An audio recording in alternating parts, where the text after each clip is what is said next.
Well, hello. It is a Thursday morning. The date is the 18th of August, the year 2022. Hello and welcome to your favorite and most informative breakfast show in Kenya.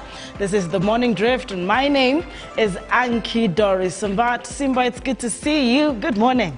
Good morning. From what I can confirm, the sun is already out. By the way, we say that with a pinch of salt because they say, never say the sun is out. Ama usiaisema, gasi imekaa juu hiyo ndo time hiyo gasi itaenda. And we've been saying this for the entire of this August. We see the sun popping out, and then the moment one wanasema, yo, the sun is out, then 45 minutes later, the sun is gone. Are you trying to predict then that it's going to be disappearing in the next 40? By the way, because this weather we've been stuck to for 3 months, this winter in Nairobi, we're not used to this. It's been 3 months of us not enjoying the sun. By now, we should be complaining of how hot it is. But anyway, put that aside. Nairobi looks beautiful.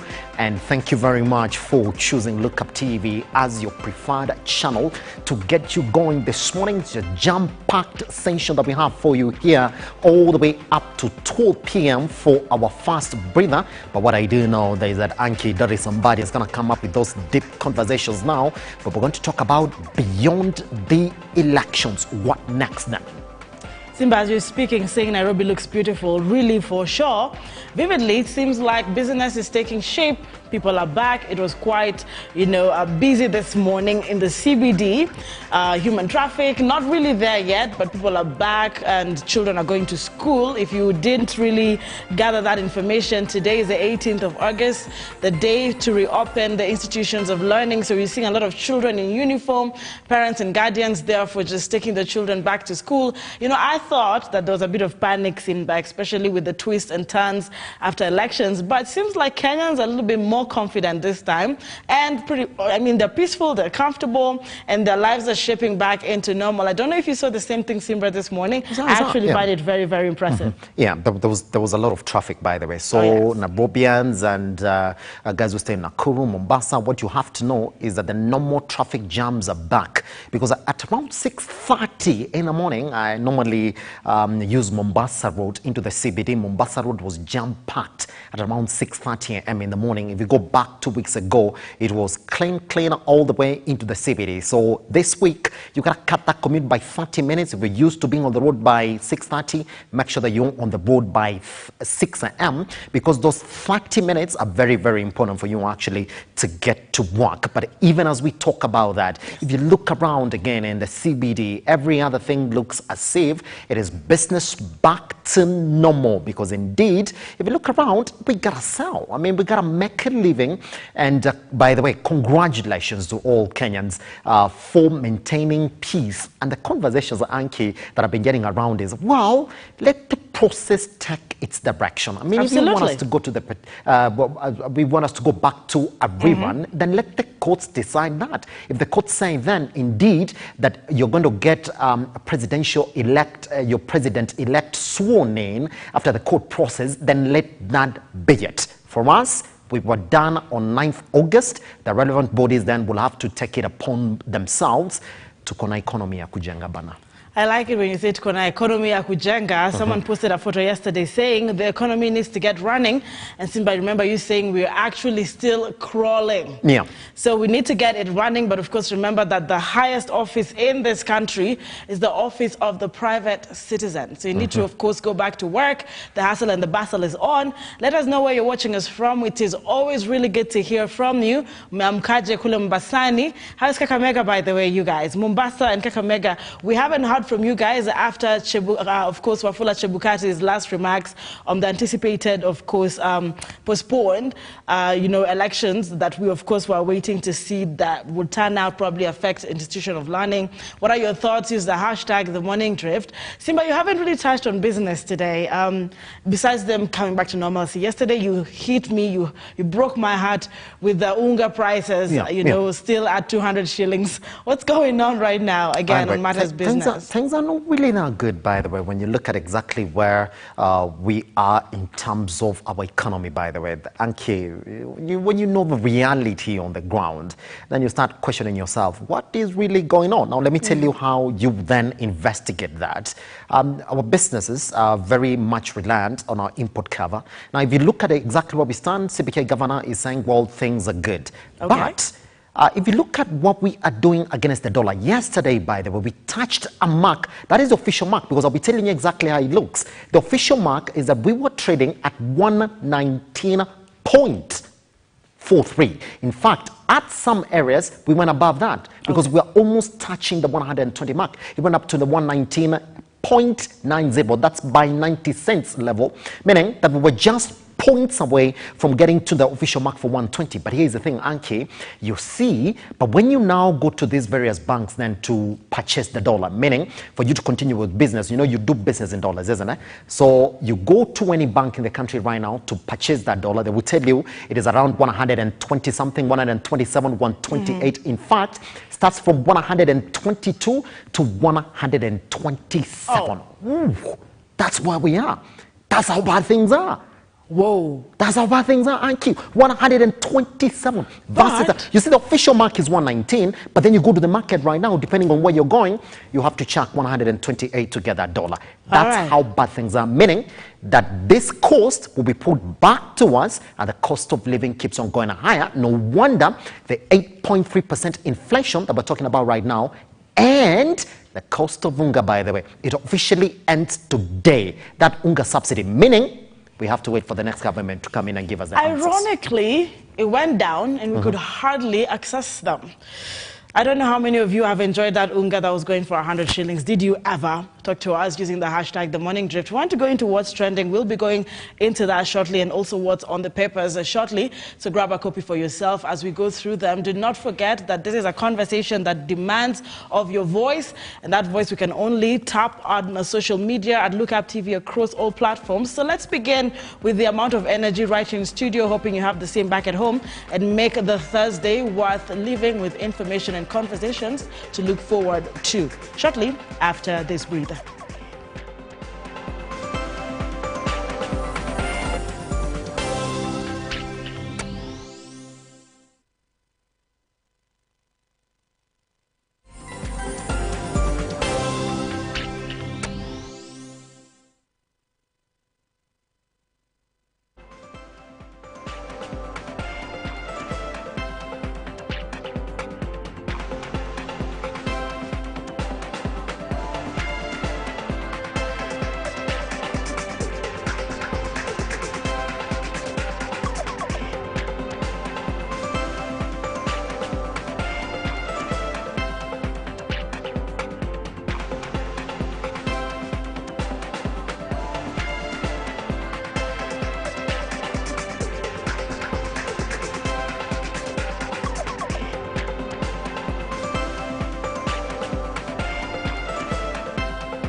Welcome to Lookup Guest House, Retreat and Prayer Center. When you first come in, we'll be happy to receive you at our reception, then proceed to our cozy and well-equipped accommodation facilities. We aim to provide our guests with a unique, comfortable, and worthwhile experience. Here at Lookup Guest House, we provide our guests with a continuous supply of room amenities.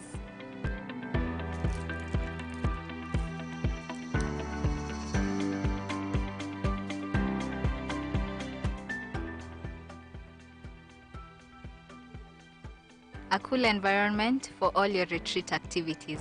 Lookup Guest House, Retreat and Prayer Center. For reservation, contact us on info@lookupguesthouse.org or call us on 0746 788 707.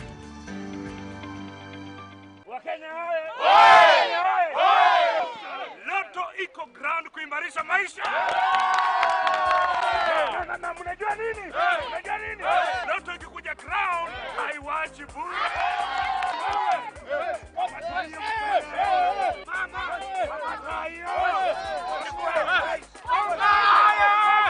Kila mtu atapata kitu sawa.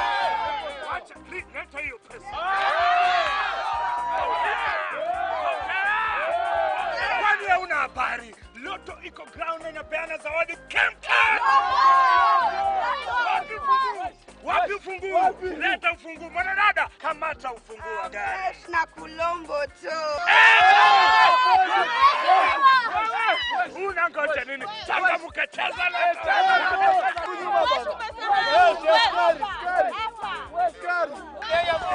Raundi hii Loto iko ground kuimarisha maisha na zawadi chungu nzima. Kuwa miongoni mwa washindi na uimarike leo. Shinda nusu milioni guaranteed daily, cash vouchers, unga wa kila siku na zawadi chungu nzima. Kila Jumamosi chomoka na a brand new Pro Box na mega cash kuanzia shilingi milioni 5 hadi shilingi milioni 100. Ingia kwa M-Pesa, weka paybill number 77700, account name Luke. Cheza na kati ya shilingi 50 na shilingi 1000 ujiimarishe na Loto.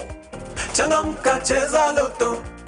Over 18s only. Gaming can be addictive. Play responsibly. This message has been approved by the BCLB.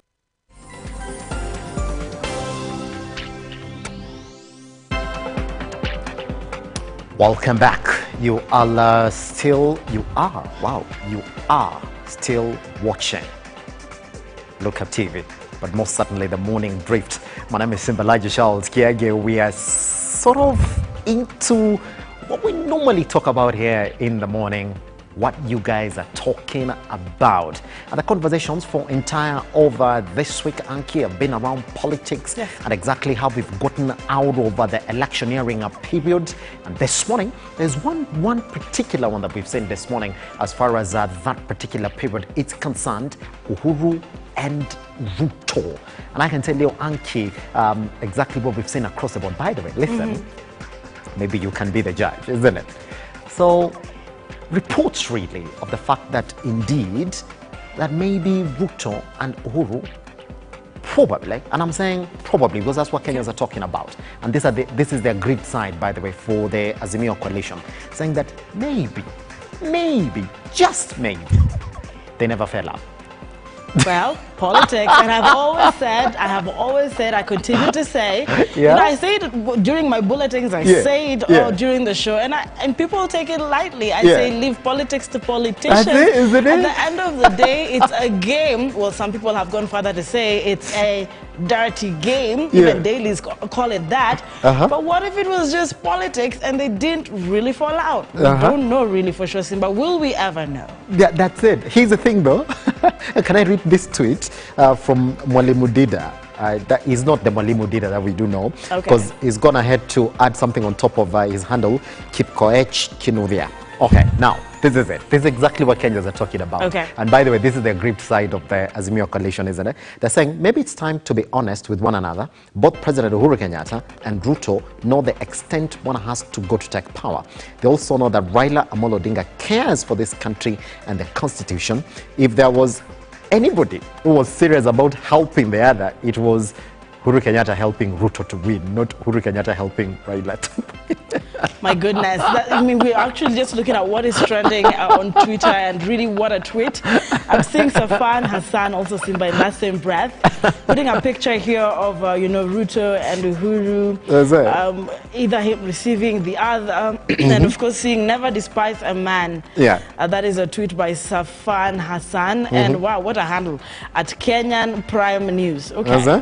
Never despise a man. William Samoei Ruto has shown it to the world, and I'm trying to figure out how.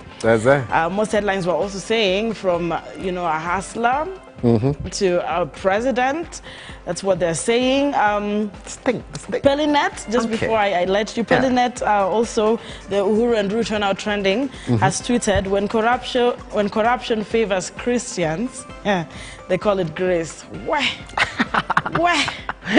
Here's the thing. One favorite supporter of Raila Amolo Odinga, that is Robert Alai, I saw him in a clip again, by the way. He's actually in one of these as well. All right. In fact, I think he's one of the proponents of this particular hashtag that we're talking about here this morning. Said, guys, I told you, the thing about Raila Amolo Odinga being supported by the President Uhuru Kenyatta, I don't think it's really that deep as you guys think, because I feel like they're getting played. So here's the thing. This is Arthur, right, who's saying, why do I feel like Raila Amolo Odinga was tricked by both Uhuru and Ruto, pretending to have parted ways? And then he goes on laughing and saying, where? Politics achia wenyewe. And that's, by the way, that's the truth. That's the truth. That's it. Because you think, by the way, Ankey, I saw one tweet, isn't it? And on this particular one as well, saying that, you see, in democracy, you have to accept the games that are played to give you a leader. That's it. Whichever way, you never understand them. You will never know exactly what has been done to give you this leader. But if you are a supporter of democracy, Ankey, this is what he's saying, that you have to accept that the most popular person in that game, despite what makes that person popular, okay? Despite what makes that person win the game, you, as a supporter of democracy, will have to accept it. If you're not a supporter of democracy, then get yourself out of politics, because then you have to accept every little game that is played to give you a leader. I beg to differ. I loved it. I loved it.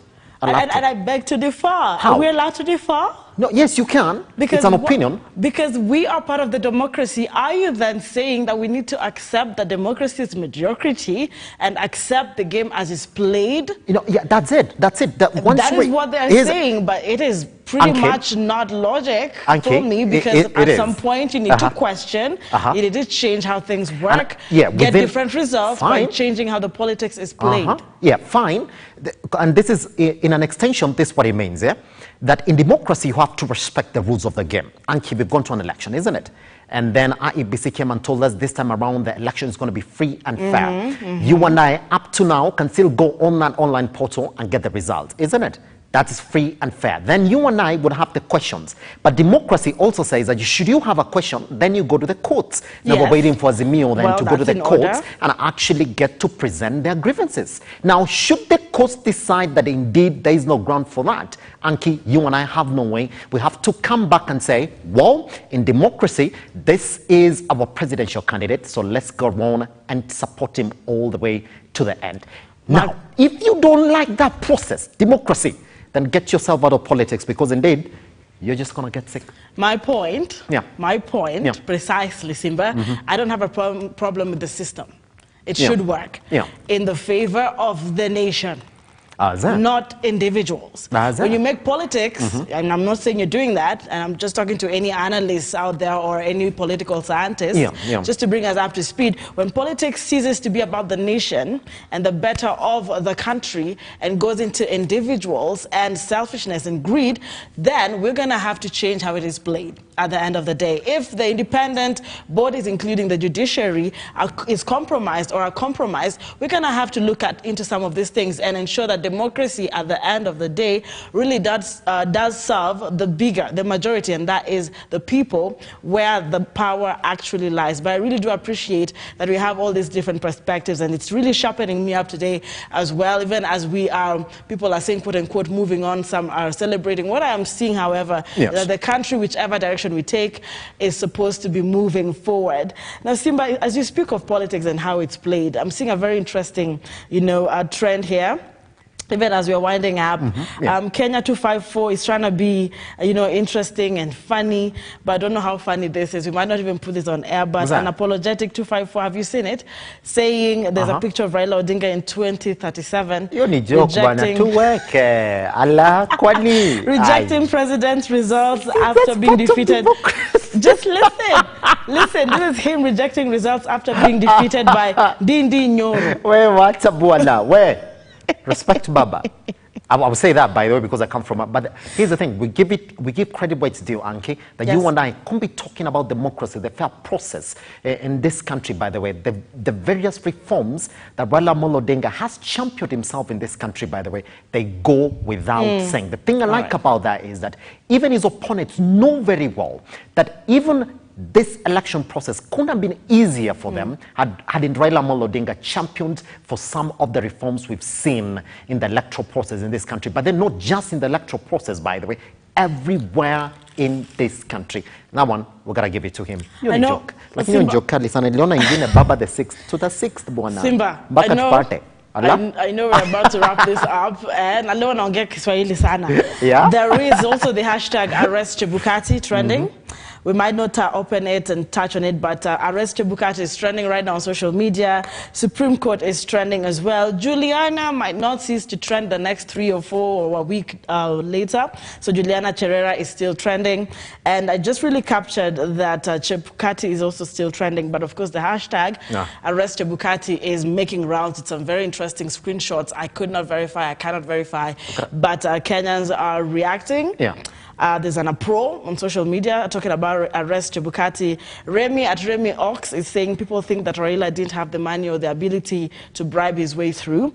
He chose credibility. Should we allow his Russia's nature to cost him? Hashtag Arrest Chebukati. Pretty much. Flex, also on Twitter at @try_flex, saying we can all agree that none of these politicians want or are in for justice. It has been Raila Odinga all along only, saying, of course, arrest Chebukati. So you're going to take a look at that hashtag, but I'm hoping Kenyans remain peaceful. Now, pictures are surfacing are just, marked ballot papers, IBC, quote-unquote, alleged bribery allegations, people coming out here and there, but we really would let the courts take course for this one. So, Simba, that is basically what I'm looking at here as trending issues. I don't know why Supreme Court is trending, but you can always go on Twitter, yeah? Yeah, you don't know. Yeah? The petitioner has to go to the Supreme Court. Yeah. Let's clear like this, by the way. Historia empty Old Trafford. Manu fans. Sasa mnaongelelea story empty Old Trafford hapa Kenya, na most of you won't go and watch the game for Man United this Saturday. But by the way, listen, Liverpool is going to score 6 goals past you guys. So this thing about empty Old Trafford and you're really talking and becoming verbal about it. Man United, as far as we do know right now, is a dead club. Even Elon Musk will tell you that. Simba. Let's get out. I mean, Kenyan Man United fans, stop making noise. Simba. Your club is dead. Simba, to talk about now. We are not going to start football, especially after I started trusting Man United. So we're going to end this. At your empty Old Trafford. Let's just get out. That's a dead club. Let it go, Simba. We're going to take a short breather, come back with the news updates. Don't go too far away. This is the Morning Drift. We're just beginning. But remember, it's a beautiful morning. Get the energy, get the information. We're coming in with the latest news from the news desk. Yeah. Most developing into today. Simba, let's go, Arsenal. At your empty Old Trafford. The dead club, go buy players first. Then come talk about that. Kelele mingi tupeleka wapi?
You okay? Okay. Do you mean on any pap?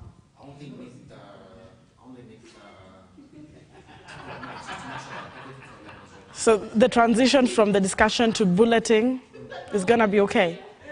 To the lookup business. Yeah, it's me, Paul. We have agreed.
Welcome back. This is the Morning Drift, and of course you are watching the Morning Drift right now. Let's take a look at the news headlines making, of course, conversations today. And since yesterday from the news desk, most of this will be developing across the day. So be sure to follow us on social media at Lookup TV across all the platforms, and also later on and in our subsequent bulletins at 1 p.m.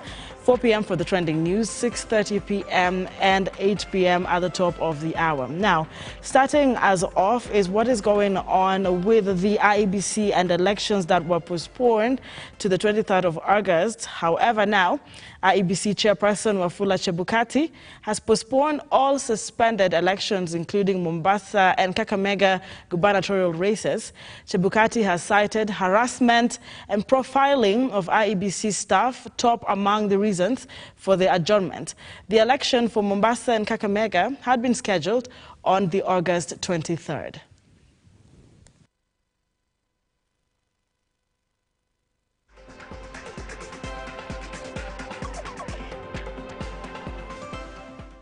Away from the politics, let's take a look at matters education.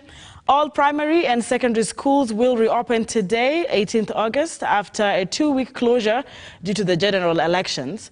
Education CS George Magoha has directed parents to ensure that students report back to ensure normal learning resumes. Take a look. After postponement of school reopening day twice due to the general elections,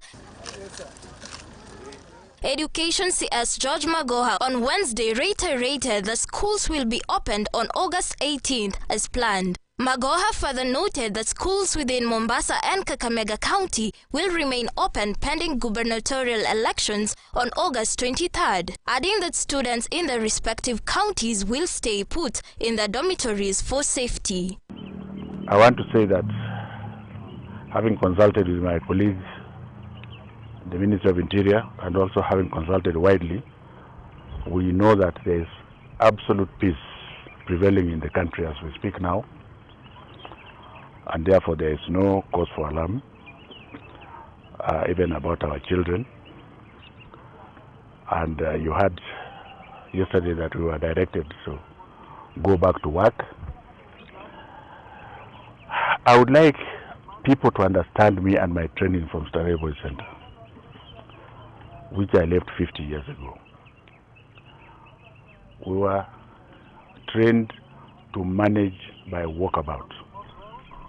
On the CBC advancement, the CS urged grade 6 students who are set to join junior high school to begin the secondary school selection process before 30th August, adding that 75% of the building of the CBC classrooms has been completed. In terms of the preparedness of our children, I think the portal has been open, and even though the school resumes tomorrow, using technology you can reach the portal even before the schools open.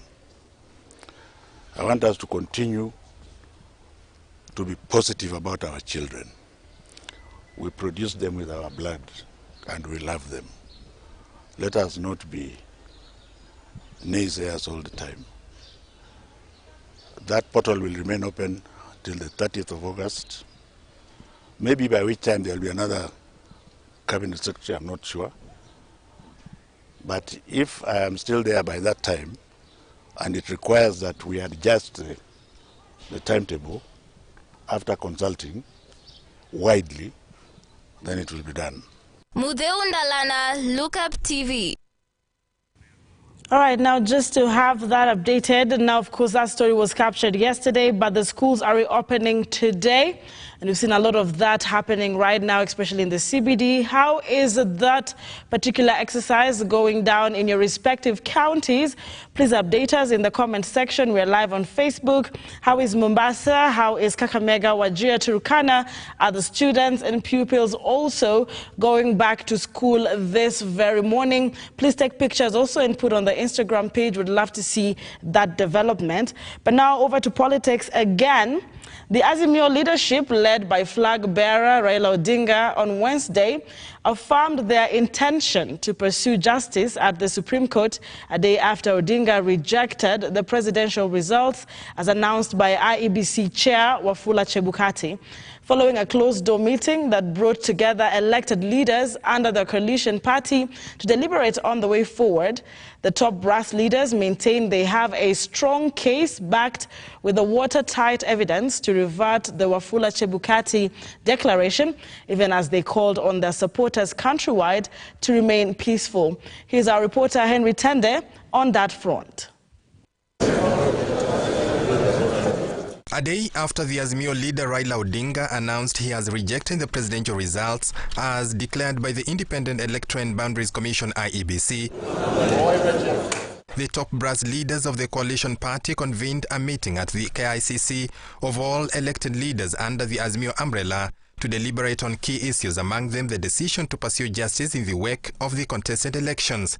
And after a closed-door meeting, Raila Odinga, Martha Karua and Kalonzo Musyoka emerged with a unanimous resolution from all members okaying Odinga's move to seek justice at the Supreme Court. Basically, it was a familiarization meeting, and we also talked about a way forward.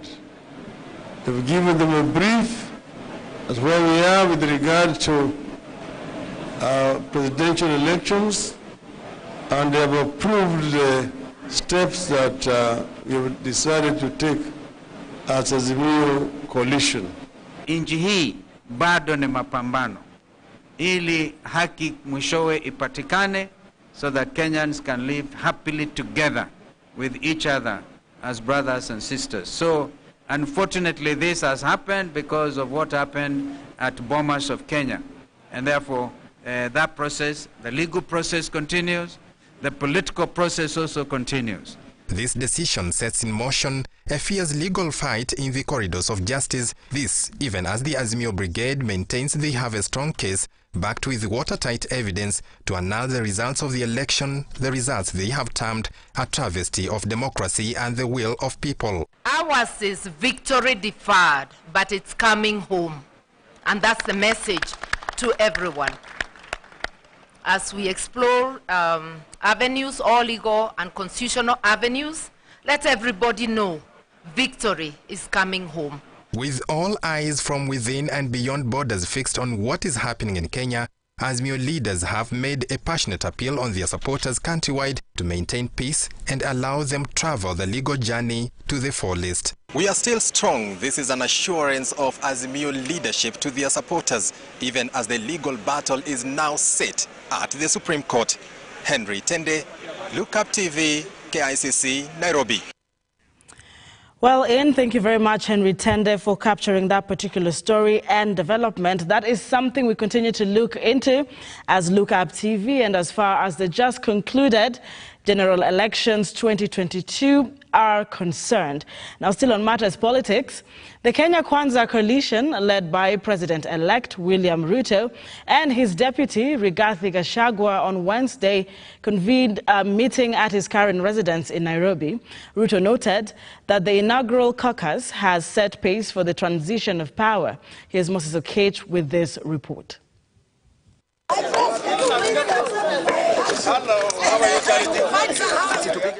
It is the first working strategy of the President-elect William Ruto after an official certification by the Electoral Commission, IEBC, on Monday. Ruto took the stage before his allied leaders with a promise to safeguard Kenyans.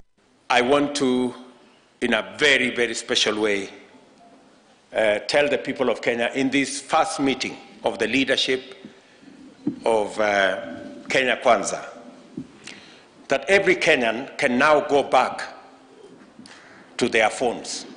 You don't have to use WhatsApp, you don't have to use Signal, you can go back and use your normal phone. Because blackmail, intimidation, threats have come to a stop. Ruto urged leaders to work together with a plan to have consultative meetings. To achieve that, the Kenya Kwanza team is set to standard of accountable good leadership in the near future and to bring light of liberation to the people of Kenya. I will spare no effort to work with each and every one of you to make sure that you succeed, because in your success lies our collective success. So we will work together, we will pull together. And as my able deputy has said, this consultation will be the norm in Kenya Kwanza. The journey to liberate this country from state capture, conflict of interest, economic mismanagement has just started. And we are grateful to God that the man who has been given this task is equal to it. The ANC party Musalia Mudavadi believes all its strategies of transition will work with new governance, as well as Moses Wetangula believing in the strides taken. Let us make devolution work. Let us make our county assemblies work. Let us make the economy work for everybody. Let us support our President William Samoei Ruto in the delivery of his manifesto, which is the Kenya Kwanza Manifesto. The demonstration you have shown of your capacity to work around the clock is called upon even more, because we have to change this country and put it back to where it belongs. The allied leaders of the Kenya Kwanza coalition proved victory by congratulating Ruto as they pledged to work with the losers of the 9th August election in the Kenya Kwanza governance. I need to congratulate you for this historic achievement. And let me say that this is not an ordinary achievement. This is indeed an extraordinary achievement. This is the time really to work. And I think now, after politics, we must deliver to our people, because we want 2027 to be a walkover for all of us. Others indicated is the provisional administration will not run errands for the political parties. Political programs will be professional and serve the nation equally. The decision-making will be above board and subjected to parliamentary approval. The 25% in 2013 for 31 counties, as well as 25% in 2007 for 34 counties, and 25% this year in 39 counties, brings a broader mandate of the Kenya Kwanza that Ruto believes Kenyans have chose right. The people of Kenya have come to appreciate that there was an election, and they have come to appreciate that there were people who were chosen as leaders. There were others who were assigned other responsibilities. Moses Okech, Look Up TV. All right, now to other developments this morning. The Embakasi East Member of Parliament-elect Babu Owino has rubbished accusations leveled against him that he was involved in the murder of the IEBC returning officer Daniel Musyoka, who was reported missing a few days ago. Paul Ongili, alias Babu Owino, says he had no motive to kill the returning officer since he was leading with a huge margin in the parliamentary race. He has read malice in the accusations and maintained his competitor is out to tarnish his name and has invited the investigative agencies to carry out speedy investigations to bring the perpetrators to book. Take a look. When somebody dies, the first question you ask yourself, who would benefit from the death of this person? Nani ata benefit kutoka kwa kifo ya huyu mtu? It could be clear that this person died because of elections. So in this election, between me, the winner, and my opponent, the loser, who was going to benefit from the death? Would I kill a returning officer who was supposed to announce me as the winner of the elections? It does not make sense. It is not watertight to justify the conviction. But why would a loser kill the returning officer? One, if the returning officer ate his money and never delivered. Number two, if he wanted to petition this election having known that he had lost. If he petitions and accusing the winner of the same. Babu hakuwa na nia yote kwa sababu ni yeye alitangazwa mshindi katika Embakasi East kama mjumbe. Kwa hivyo nataka kumwambia Mheshimiwa Muriithi hiyo mambo ambayo anaeneza hawachane nayo, na tumemwambia Mheshimiwa Babu vile vile tunampeleka katika DCI aweze kuandika statement yake kama inahitajika, na pia tuweze kuambia DCI amshike mara moja Mheshimiwa ambaye alishindwa Muriithi ili aweze kuandika statement vizuri na watu wakutane kwa court, na hiyo propaganda yake hawachane nayo. Well, the investigations are still underway on that particular story. We continue to give you the updates of the same. But we go back to IEBC with the IEBC pronouncement of a president-elect on Monday. The process of ascending to power begins with a committee put in place to ensure there is a smooth transition. Now, Look Up TV takes a look at some of the processes that are followed before the president-elect is sworn in. Kenyans went to the ballot on Tuesday to elect their president and other leaders. 6 days later came the hour, and so did the man. The IEBC chair, Wafula Chebukati, declared William Ruto president-elect.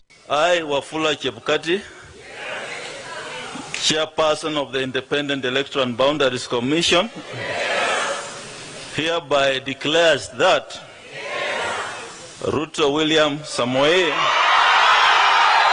been duly elected as the president.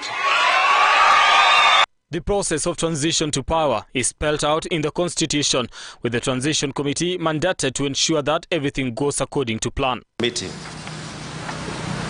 committee is established pursuant to the Assumption of the Office of the President Act, that is Act number 21 of year 2012, and in furtherance of Article 141 of our Constitution. The committee's core mandate is to facilitate a smooth transition from the current administration to the incoming administration.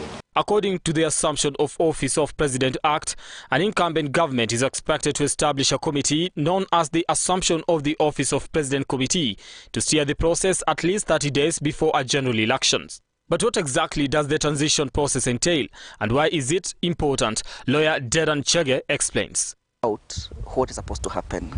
One, there is a committee that is set up by that act. The committee is chaired by the head of public service. Among the membership of that office, we have the Attorney General. You remember 2007, the post-election violence, and what triggered that? We know President Kibaki was sworn in at night, at 6 p.m. in the evening on a Saturday. So to avoid such scenarios, that's why we had to come up with procedures and laid out, very well laid out in law, so that we know what is supposed to happen. And you see, actually the Constitution says the president must be sworn in during the day, publicly, you say, so to avoid him being sworn in some hotel or other state house. Yes, so that is what triggered. During the inauguration day, a presidential motorcade will be on standby at the residences of both the president-elect and his deputy, and they will be heavily guarded by a contingent of General Service Unit officers who will guide them to the swearing-in ceremony. The law wanted to make sure that we do not have a situation where we don't have a president in place. So the transition process ensures that we have a president. The president, President Uhuru Kenyatta, is still in office up until we have a sworn-in president.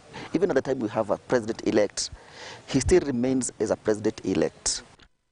After the declaration, here is what ensues up until the president-elect is sworn in as head of state. In an event of a petition challenging the results, it must be filed within 7 days from the declaration of the results. The Supreme Court should hear and determine the petition within 14 days after it is filed, and its decision shall be final. If the Supreme Court rules in favor of the petitioners, the results are annulled and a fresh election is ordered to be held within 60 days. In the event that no petition is filed at the Apex Court, the President-elect shall be sworn in publicly before the Chief Justice or the Deputy Chief Justice if the CJ is absent on the first Tuesday, 2 weeks after the date of the declaration of the results of the presidential election by IEBC. The President-elect then takes an oath of office for the execution of the functions of office as prescribed in Article 141(3) of the Constitution of Kenya.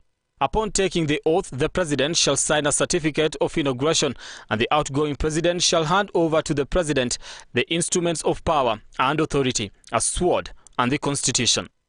After this, the outgoing head of state will welcome the next president of Kenya to the stage to make his address. The national anthem will be played as the presidential standard is changed to conform to the new administration.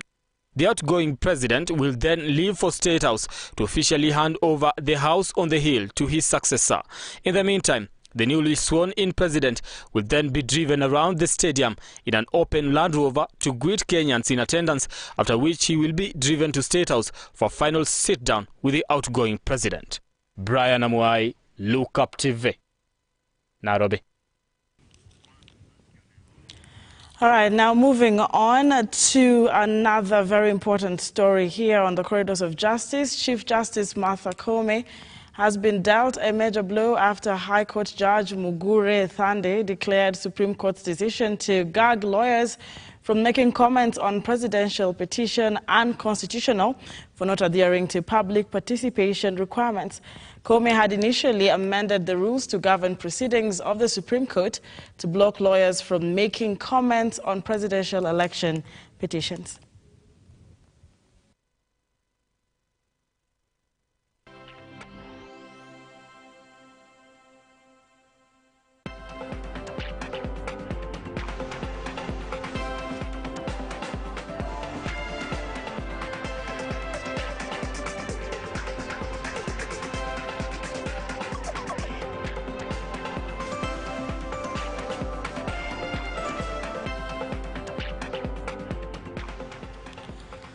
All right, now, Azimio flag bearer Raila Odinga's decision to reject the presidential results has elicited mixed reactions among his supporters and the rest of Kenya at large. In today's segment, of Your Opinion Matters, we take a look at what Kenyans then think of Raila Odinga's position. Following the rejection of the presidential results by Azimio flag bearer Raila Odinga, we are here on the streets of Nairobi seeking Kenyans' opinion on the same. Kwa majina ni Moses, na kama unavyoniona mimi nafanya kazi ya pikipiki hapa. Na maoni yangu ni kwamba Raila kama Mkenya yeyote ana haki ya kwenda mahakamani kama hajaridhishwa na uchaguzi. Kwa hivyo sioni kama kuna ubaya ama kuna ama amefanya makosa maybe kufanya maamuzi ya kwenda kotini. Ana haki ya kwenda kotini. Mimi ni mwana bodaboda. Kwa upande wangu mzange tulia, ache hiyo mambo ya kesi mingi, biashara ziendelee, achane nayo, atulie hadi 2027 amwe mwingine hata tumpigie kura. Huyu jamaa ashinda, story imeisha kwa hivyo. Na tuendelee na maisha yetu ikuwe sawa. Mimi kwanza naitwa Christopher Mruka, natoka Mumias, Western. Maoni yangu Raila kureject kura alifanya kitu ya busara. Kwa sababu hizo vitu zote zilikuwa ni wizi. Na kikwangu mimi mwenye nilipiga kura, Mimi najua uchungu. Wale ambao wanatoa maoni sijui Raila amfanya nini. Propaganda. Huyo hajapiga kura na hajui uchungu wa kura. Mimi mwenye nilipiga kura najua uchungu wa kura. Na kura yangu iwezi kaenda bure. Raila saa hivi amerudi kotini. Hii maneno ikienda kotini, wacha maneno iende kotini, akienda turudi tupige debe tena. Sisi tuko ready kwenda kupiga tena kura. Na ikishindikana Raila declare tuko ready for everything. Whoever atasema, chochote atasema, sisi tuko ready. Ndio inakubalika na Raila kuna haki ya kukataa ya kwamba uchaguzi haijakuwa sawa. Kisheria inamruhusu. Kwa hivyo hapo sioni makosa yoyote. Kama kwake kweli hajakubali ya kwamba iko sawa, inakubalika. Na zile due process amechukua pia inakubalika, iko sawa. There you have it, mixed reactions from Kenyans. Now it's a wait and see situation on what the court will decide. This is Your Opinion Matters, which comes to you every day on Look Up TV. My name is Bellamy Boston. Well, your voice counts, your opinion matters, and of course, your voice is the power. Thank you very much to you, Kenyans, who come out every day on Your Opinion Matters to share your opinions on the status quo in this country. Now, allow me to say thank you very much for watching the Morning Bulletin, but I want to give this over to Simba, Elijah Charles Kiage for the conversation, the big conversation today, because the word moving on is now one of those words we're using a lot. But what does it mean, life after elections, seeing beyond the elections, and how does that then affect the citizens? Shortly after this breather. Thank you for watching.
us company all the way from 9 a.m. It is just a couple of minutes past 10 a.m. here on the morning break. But most importantly, Look Up TV, we are still on this conversation. Now, what after the election?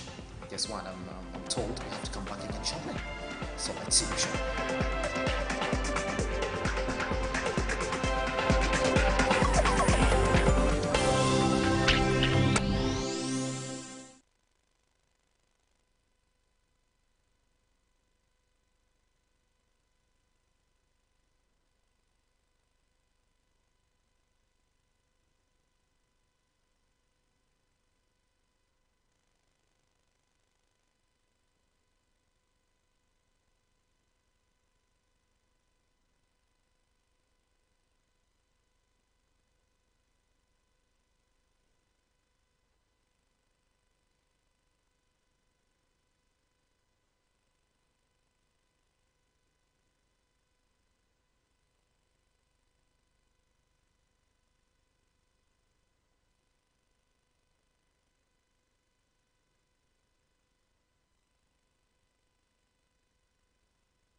Simba ndio hata kidilitua hata kitolewa kwa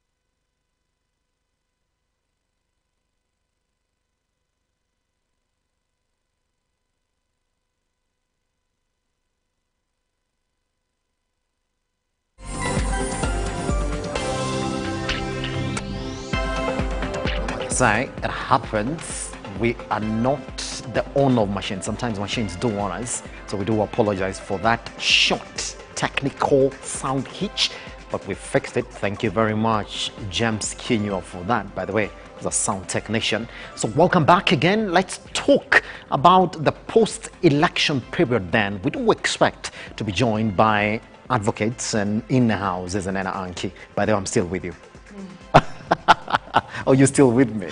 Which one goes? We're still together in this, Simba, and we do our best then to, of course, ensure that you guys have an optimistic, amazing, positive, energetic morning. The best way to start your morning. Yes. If you have a better one, please let me know in the comment section. I however, hope that as far as an hour is concerned, you have been fed good information. We looked at the news updates, Simba, and we're looking at, Babu Wino coming up to say, I didn't have to kill anyone. I didn't have to murder anyone. There was such a big margin. So, cases here and there. But good thing is that Kenyans have resumed normalcy. Schools are opening. Students are going back to school. So really, Simba, I just think it's a good day. I think it's a good day. The sun is up. Is it still up? It is still up. Oh, so it's a good day. It's a good day. Now, Ankey, post-election, by the way, advocates and lawyers are having a field day just trying to interpret what the role of the IEBC commissioners is. Let me just read for you Section 138 of the Kenyan Constitution as pertains the electoral law in this country. This is where the whole contention is coming. Now listen, I'm saying that after counting votes, that's Section 138, yeah? After counting votes in polling stations, the independent, that's where it starts, the Independent Electoral and Boundaries Commission shall tally and verify the count and declare the result. The commission. Oh, that's it. The entire commission. They'll come out and verify the result. But then it goes on to say that the National Returning Officer, and that is the chairperson of the Independent Electoral and Boundaries Commission, he is the returning officer for the presidential election. Yes. So people say, who's that? Then we say, Wafula Chebukati. Yes. But then people go back and say, but the law says the commission is the one that is going to declare the election.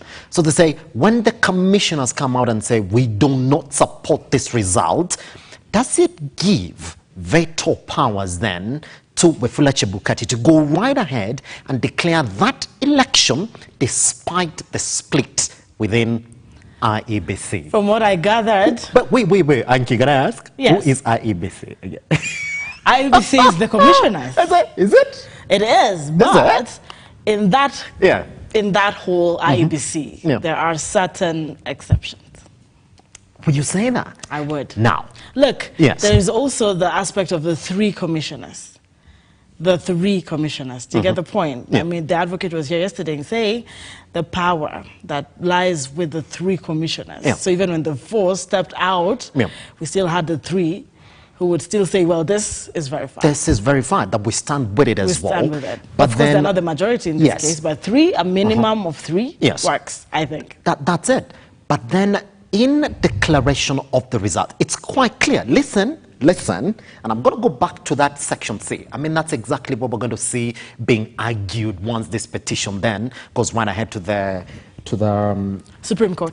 Yes. Saying the Independent Electoral and Boundaries Commission shall tally. The conflict is in the tallying process.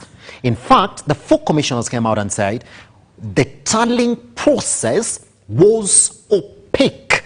We were not given permission to the back-end process of this.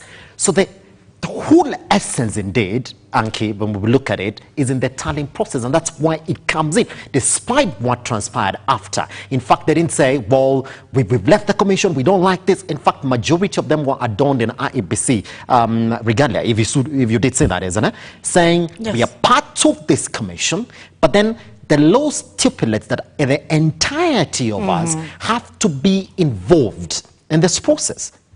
Simba, you also do realize that they started by acknowledging that they have done their best. There was transparency. Everything was in order. The only part I picked, and I did not really pick it as, the tallying issue. She said, I mean, I'm talking about the vice chairperson, came out to say the only issue we have is with the last phase. Did you pick that as well? Yes, indeed. That the last phase. Which, as they said, is very, very integral in the tallying process. The process then, Ankey, that the rest of the country relies on for us to get the president-elect. That's where the conflict was. In fact, they said it's a division. So when the commission is divided on the process, who becomes IEBC? Because IEBC, essentially, the processes of IEBC, by the way, are the agents who are saying we did our job. Yes. We went back to the ground. We made sure that the forms were uploaded, the PDF files were uploaded, and everything was done. So for us, we were done with our process. Nobody then, apart from the other agents who've come out saying that, well, there was cases of malpractice that we did see, that we do expect is going to form part of this petition that we anticipate that Azimio is going to launch. But who is the commission? Simba, if I picked this right, Chebukati in his position is the national. Yes. Is it residing officer? That's the national returning officer for the presidential election. Now, he made it very clear, as you bring in the physical from 34As, you need to go through his desk. All right? Now, I'm going to be talking about, let alone the 38 constituencies, which seem to be the matter of contention. We really don't know how many numbers are in the 38 constituencies at this point in time. Yes. I also do acknowledge that the portal is still open. Is it? Is it open? Up to now, it's still open. Okay. So if it is still open? The conflict is still open up to now. That you and I can actually go in right now and start to do our fresh, even right now. By the way, that period for launching a petition is still open. Yes. It's not just Azimio who have to launch that petition. It's still open. And that's what Wafula Chebukati is saying. That look, guys, the election ended at the polling stations. In fact, they said if there's going to be an error that we're going to pick from this particular form, 34 A's that are going to come from the polling station, we are going to declare that result and say, however, there is this error. And by the way, if you looked at the way Wafula Chebukati was releasing those results, there are some forms that they came out and said, in fact, what we have here is a different number recorded in Form 34B other than what is recorded in Form 34A. His reference point, by the way, Ankey, was Form 34A. In fact, Wafula Chebukati said, guys, the election is done. In fact, the moment we are done with the polling station elections, done. You remember? So, yeah, done. So if somebody wants to guard their elections, make sure that these parties then have briefed their agents on the electoral process, Ankey.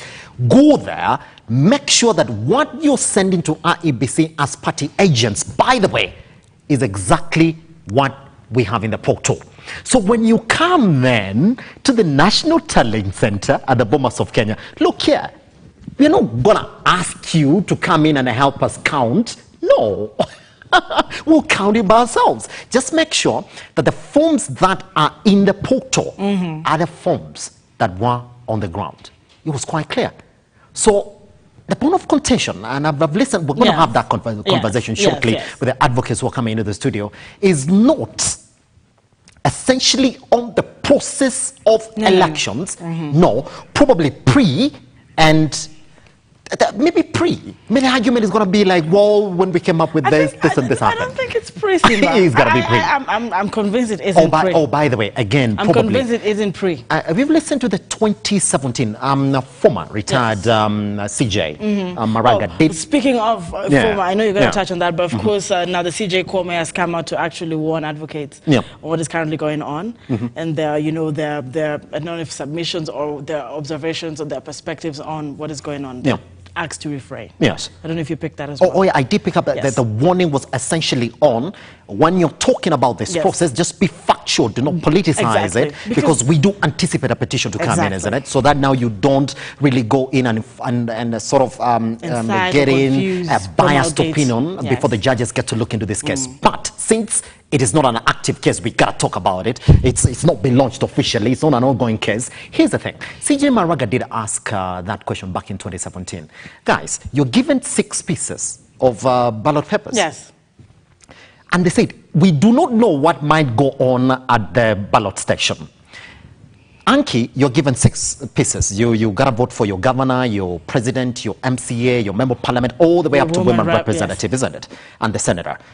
Now, should you decide, Ankey, that I'm not going to vote for president, then you would only handle one piece of paper, ballot, to be precise, isn't it? Where does the rest go? But then, is it clear that the agents will not allow you then not to go through the entire ballot papers, isn't it?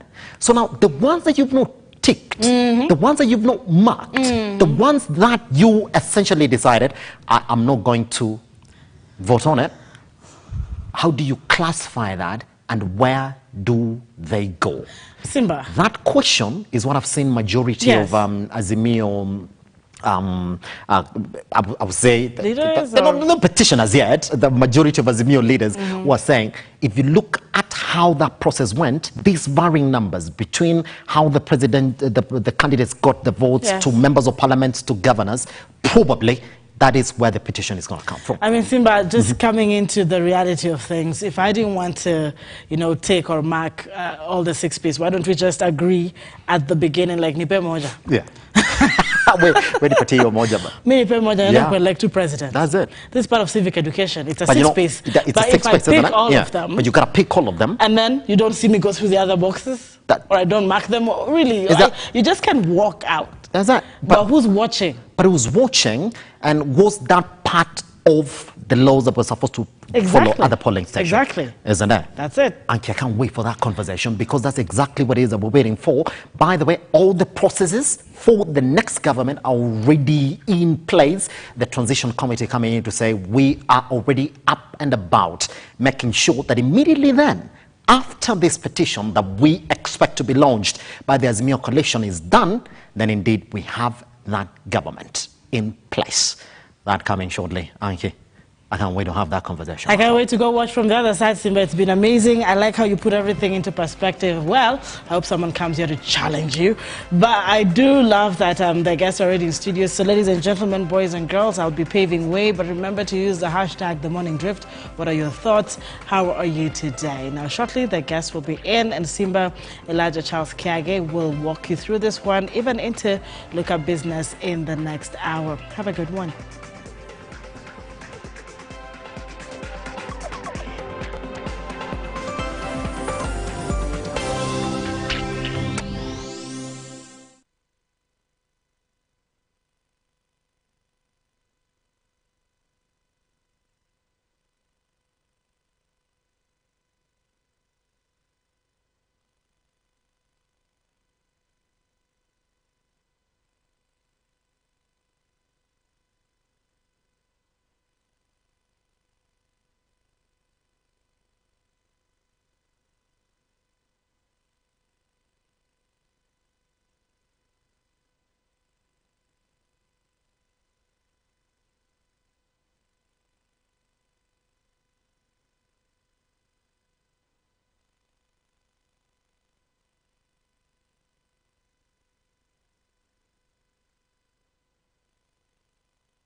Welcome back. You're still on the morning adrift. Let's talk about that particular subject then, beyond the elections. Here is the thing.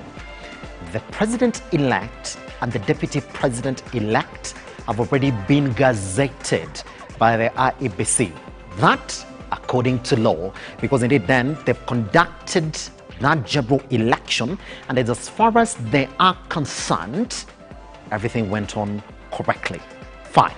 We do know that. But then, yesterday, if you did listen then, the Azimio coalition did come in and said they are getting ready to launch that petition. Within law, they still have time to do that before then we look at the specifics of that particular petition that they expect to launch at the Supreme Court. Fine. That is already done and dusted. But if you listen to what the four commissioners who defected, not essentially from IEBC, who said that we disagree with the process, and they were very specific, the process of tallying the presidential result, that also, according to Azimio coalition, is going to form the basis of their petition, which therefore throws in a wide range of how to understand the electoral law in the country, which is going to form the basis of a conversation here on beyond the elections. How are we going then to talk about this? In the studio to help us through this conversation, we are joined by Charles Mboka, who is an advocate of the High Court. How are you doing, sir? Thank you so much. Fantastic. Happy to have you around. Happy around too. Let's get into it. Well, and just before we went on air, I want us to start from this particular one. Yes. That this particular election, we haven't seen a lot of petitions challenging the results, like we have seen in previous elections. What would you attribute that to? Well, for me, I'll say that each other election, we are having improvement from the IEBC. Secondly, we're having clarity as to the law. Yes. What should IEBC be doing? Because after every election, people go to court, and court makes judgments. And they explain to the IEBC what the laws should be done. Yes. So you see, for perhaps, let's say, if you go back in 2013, there was so much, a lot of non-clarity on the process. Yes. You see, because the law says we should have credible, verifiable, transparent and simple. Yes. You see, so before that, the issue was transmission of the results. You see, because in the election, you have over 46,000 polling stations. So how are they transmitted to the tallying center in Nairobi? Initially, it was through manual transmission. Like you take the forms physically. So before that, there was so much personal interference between the results and the tallying center at Nairobi. Yes. But as we speak, it's done electronically. So there's so much minimized human interference between the Form 34A and Bomas of Kenya, where they do the tally. That's it. You see? So with that, there is so much little interference. You see, once the PO at the police station has done the tally, and the agents have been there, they have confirmed, and they have verified. He scans the Form 34, it goes straight to the Bomas of Kenya, you see? So there's very much little interference between human beings and the forms. Yes. You see, once you've done the tallying at the police station, and the agents have verified the same, yours is to transmit electronically. But before that, people could transmit them physically. You move with the form from, let's say, Marsabit to Nairobi. You see, in the process, you may interfere with the same. But as we speak, they're sent electronically. You scan it using the KM's kit, and immediately it populates in at the Bomas of Kenya. And I remember Atibukati said, after 6 hours of the voting, they had almost 80% of the results. Why? Because it's done concurrently at the same time across the country. Once the voting is done, they start with the presidential tally. Yes. You see? Charles. So across the country, they're done at the same time, simultaneously, across 46,000 polling stations. So they are done simultaneously. So within 6 hours of the voting, it was done. Like 80% of the tallying, of the voting and the verification was done at the polling stations. Yes. So with that, they transmit them to Bomas of Kenya electronically. And then another set transmitted now to the constituency tallying center. So with Form 34A, you get Form 34B, and then now C. So for Form 34A are over 46,000. And then Form 34B, there are only 291. 291, isn't it? 91 Yeah. for the diaspora. Yes. You see? Yes. And now, Chebukati, his is to verify. Do Form 34A and B tally. Correspond, isn't it? Correspond. Yeah. Mhm. And then now you come up with Form 34C. The one that we use now to declare the final result. Isn't it? Charles, guess what? Thank you. Good introduction to the conversation. Guess what? Because now we do know there's a petition that we do expect to be launched at the Supreme Court. Let's go in and listen to what Kenyans really are saying. Are they ready for this? What do they make of the process beyond elections? Once we come back then, use that to ask the question, how does the law operate? Because we do know where the defections start. Once we come back here. We asked Kenyans on how they feel the election has affected their livelihood, and with Raila Odinga rejecting the results, how a possibility of a rerun and the nullification of election will affect their lives. Mimi naona hii kitu kwanza itani affect sana, sababu kwanza ukiona hapa tukifanya biashara mostly tunategemea students, so wakisema ni null and void tena waende for 60 days, meaning shule zitafunguliwa, itakuwa imeaffect economy, na unajua shule ikiwa economy kwa sawa, na pia business mingi watu wamefunga, kumekuwa na tension, but sasa tena election ikirudiwa tena hiyo tension tena, so naona biashara itakuwa imeaffectwa kabisa. So tunaona tu wakubali tu hali venye iko, tuendelee na maisha. Mimi kama mwanabiashara, kwa sababu nina depend kwa watu wa ofisi na wanafunzi, so hao watu walienda kupiga kura kwa place zao penye wanapiga kura, so still bado hawajarudi, so bado kazi iko chini, na wakisema tena irudiwe still itani affect sana, kwa sababu mimi na depend kwa hao watu. So mimi maoni yangu ni kwamba ningeomba kama serikali, in case shughuli kama hii ikuwe inafanywa at once and for all, na wanahakikisha kwamba kuna usawa, ndio kuwa na haki maneno kama hii isitokee, kwa sababu wasikuwe reluctant, ndio kwa sababu kirudiwa tena media na affect na kuwa affected sana. Hii kazi imeenda chini. Yes. Na kila Mkenya anaona hiyo ni kitu iko evident. Na mimi kwa maoni yangu hakuna haja tuende kurudia. Sababu sipoto ilikuwa public. Yes, wale watu wanasema makomishona wanne waende kotini, watoe evidence yao, kuliko kuita press na unaongea under very few minutes. Even the first time hawakujibu maswali ya majournalist.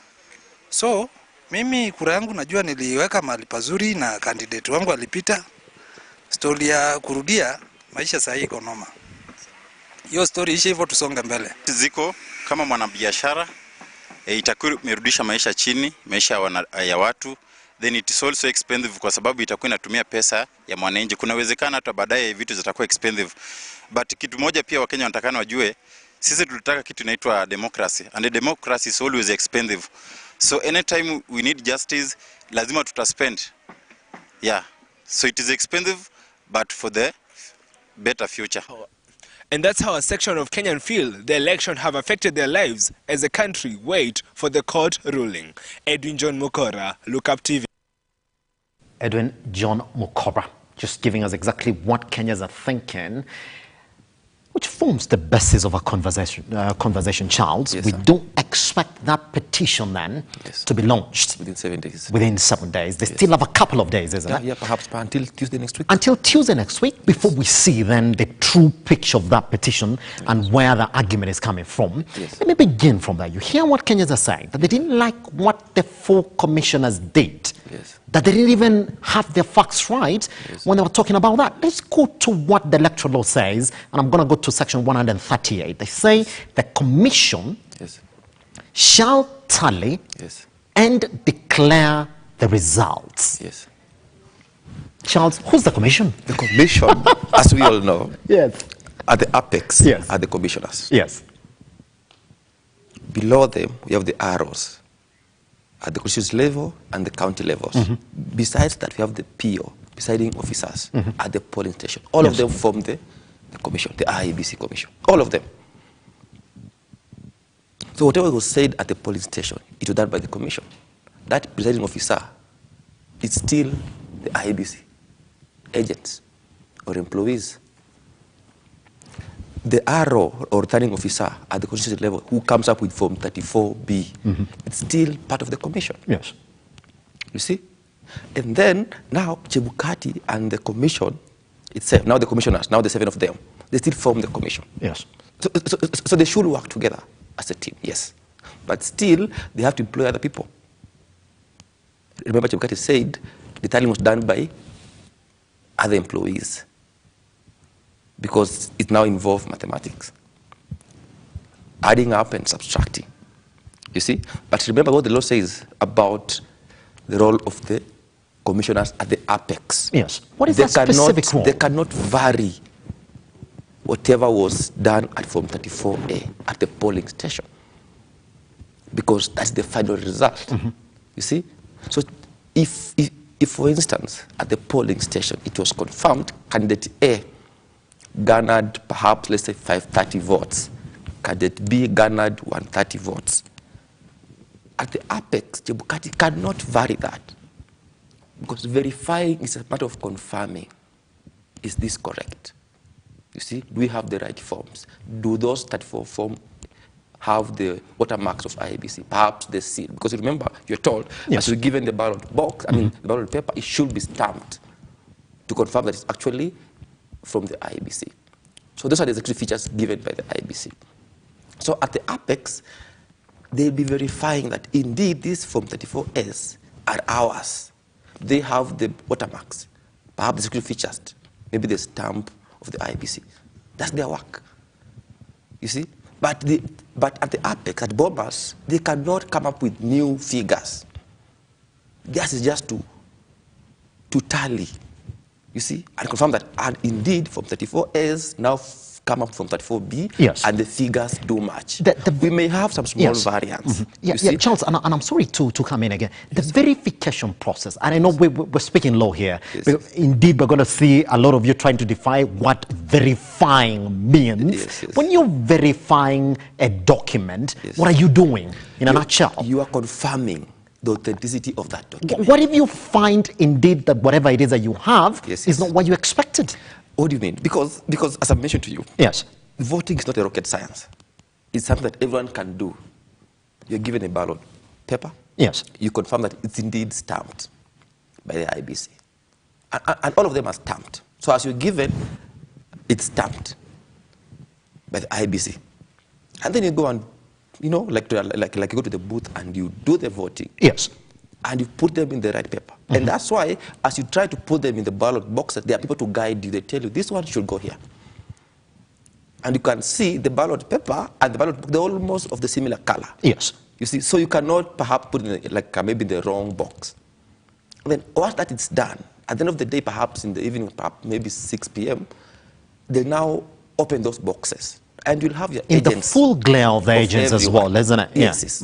So the agents will be there. Yes. They confirm now removing the seal, because the boxes are usually sealed.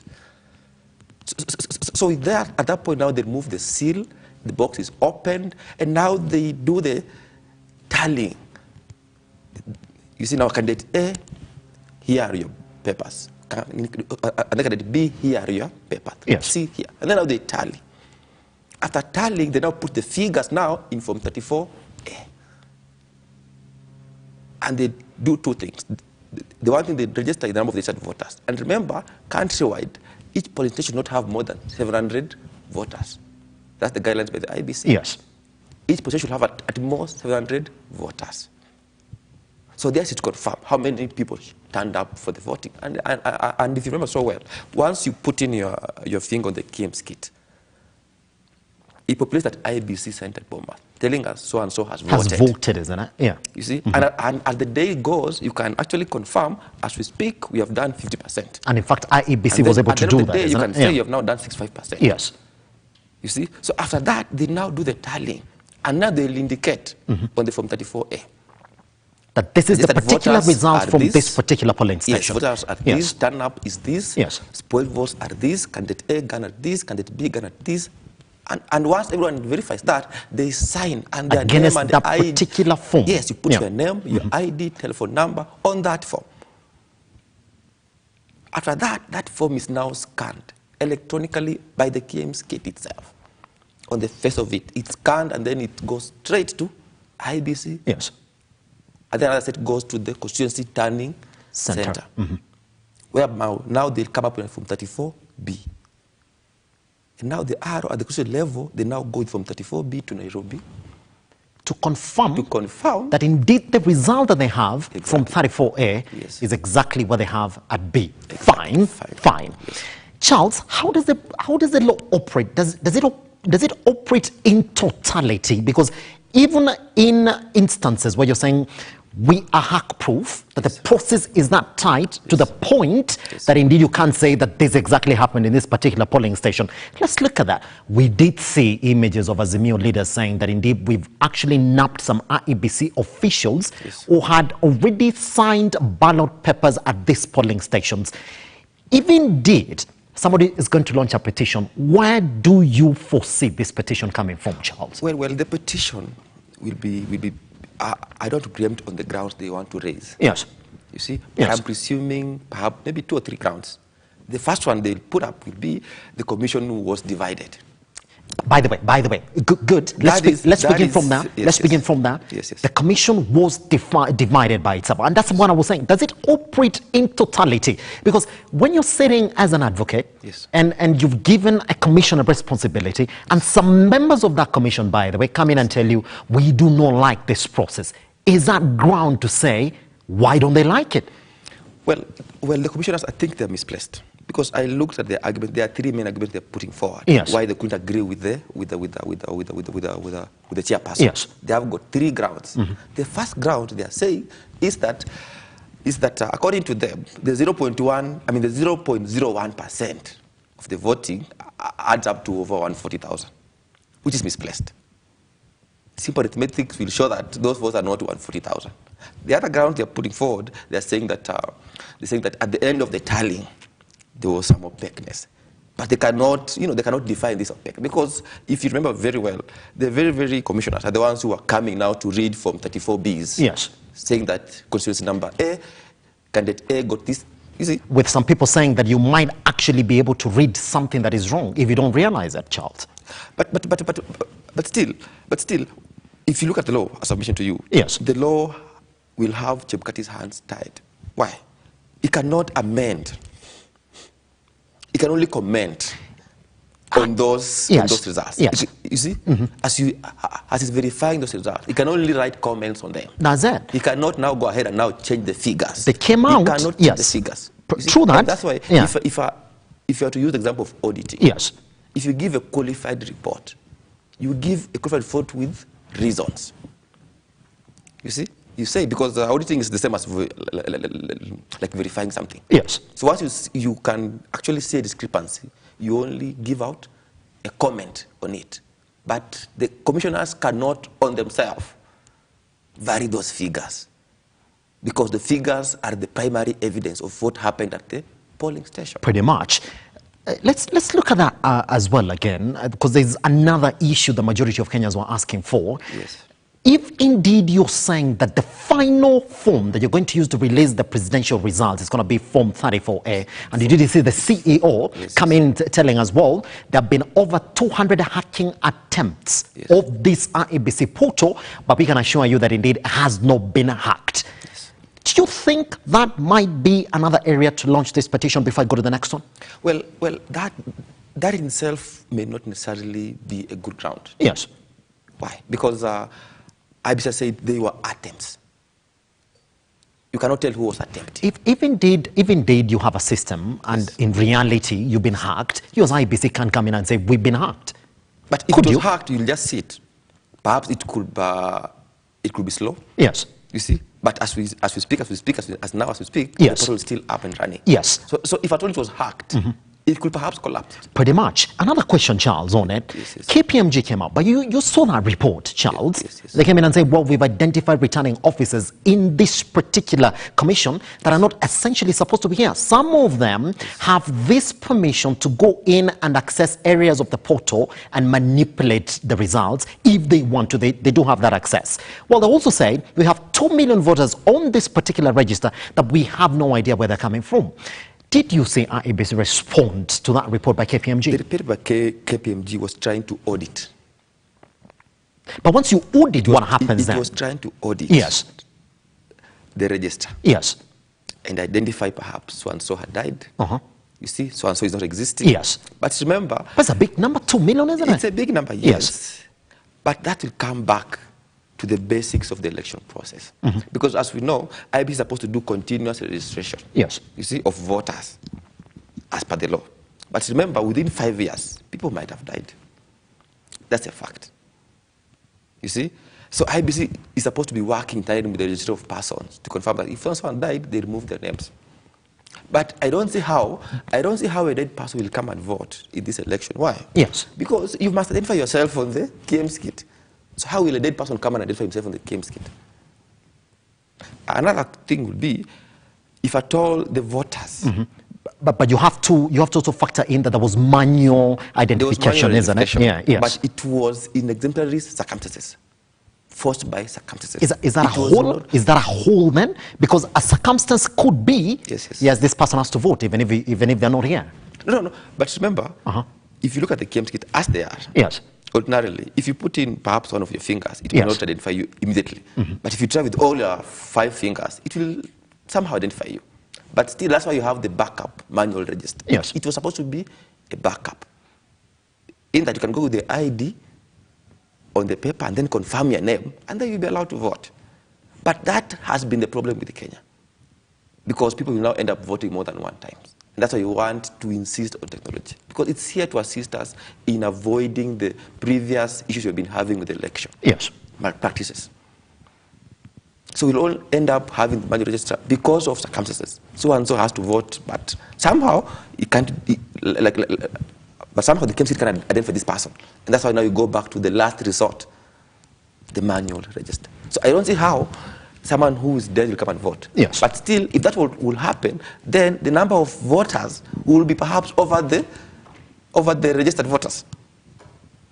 But as we speak, it was only 14 million who voted, vis-a-vis close to over 20 million people who are registered to vote. Yes. And you look at the figures, they do add up. Yes. They don't somehow go over 40 million. Whatever candidate A got and B got, they don't add up over 14 million people who came out and vote. Pretty much. Charles, leading to this election, and I'm going to ask you that, by the way, because it was in glaring public. Yes. Leading to this election, we, the media, did ask IEBC that the company that was behind this electoral process in terms of making sure that we have a digital register, making sure that we have the ballot papers, has been indicted somewhere else for sort of running into electoral malpractice.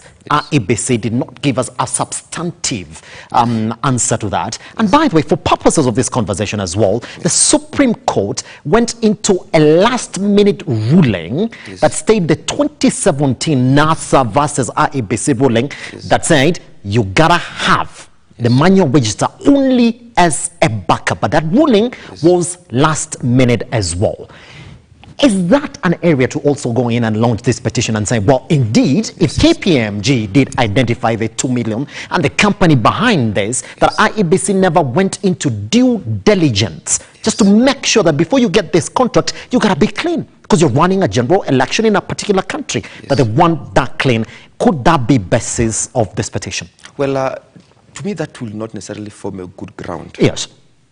To at all nullify the whole process. Yes. Why? Because IEBC and any other government agency, they are guided by the public procurement guidelines. Yes. You see, if someone felt aggrieved at the procurement stage, the company that was supposed to come and supply the ballot papers, that person had the right to go to court at that particular time and challenge the procurement that IEBC had done. You see, and the court could have pronounced themselves on that.